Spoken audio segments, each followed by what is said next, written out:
Hey, I am so glad you made it to your midweek shot in the arm. And today's shot is meant to be. You ready? Let's go. Today's shot is directly related to our upcoming women's ministry event titled Meant to Be Flourishing, a brunch for transformation. Woo! If you can't already tell, I am so excited about our time together. I know that it is going to be impactful. I have both a trauma educator and a trauma therapist, along with yours truly, who will be there. And we're going to discuss going from trauma to transformation to flourishing. All right. There'll also be a time of Q&A, and everyone will leave with resources that will help them continue on this journey of life. All right. I believe in being both prayerful and practical.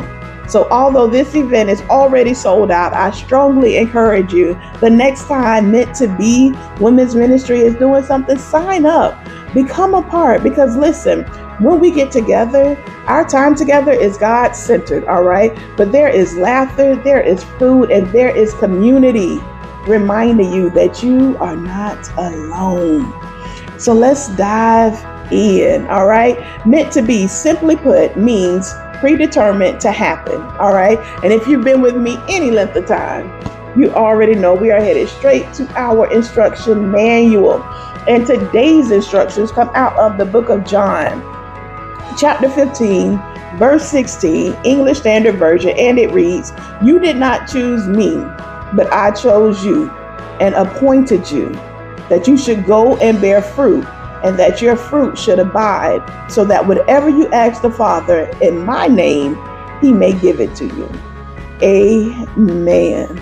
My God. Now, per usual, I encourage you to read your instruction manual so that you can have context for the content, all right? This verse resonates deeply with our women's ministry, Meant to Be, because it is a powerful reminder that we are chosen by God for a purpose, and each one of us have purpose attached to our identity. We are meant to be, all right? So I want you to imagine you planted an orange tree in a garden, right? And you know you planted an orange tree because you chose the seeds for an orange tree. So you water it here and there, you check on it here and there, and some time goes by, right? And you see the tree growing, but it doesn't look like what you chose. It isn't quite what you were expecting. It isn't producing any fruit. All right. Now, if you are honest with yourself, all right, you will say, okay, I haven't tended to the tree as I should.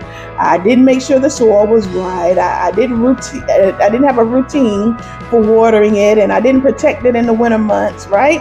So with that accountability, once you acknowledge that, with that accountability, what do you do? What do you do with that tree that you chose to plant? You come closer. You come closer to the tree. You get more involved. You make sure the environment is good, right?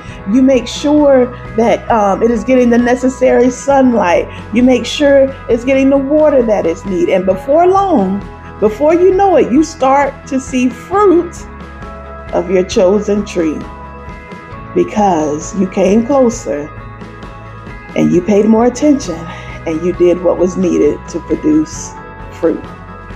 Now follow me as I transition, all right? So often we walk around as imposters. Just like that tree, we are growing up and we look like something familiar, but not quite what God chose us to look like, not quite our intended purpose. Walking around with no fruit attached to our life. So just like the tree needed to be closer to the one that chose it, come on, so that it can reap the benefits and bear fruit. Come on. The same applies for us, all right? Same thing for us. We need to have a closer relationship with Jesus, the true vine, so that we can experience fruitfulness in our life. All right? Hear me clearly. Man, woman, boy, or girl, we were chosen. We were appointed. We are meant to be. We are meant to bear fruit. We are meant to bear joy. We are meant to bear peace. We're meant to bear love, long suffering. We're meant to bear patience, kindness. Come on. And our fruit should be positively impacting others. So much so that they begin to ask, how can I bear fruit like that? How can I respond like that? How can I give like that? How can I forgive like that? Come on. How?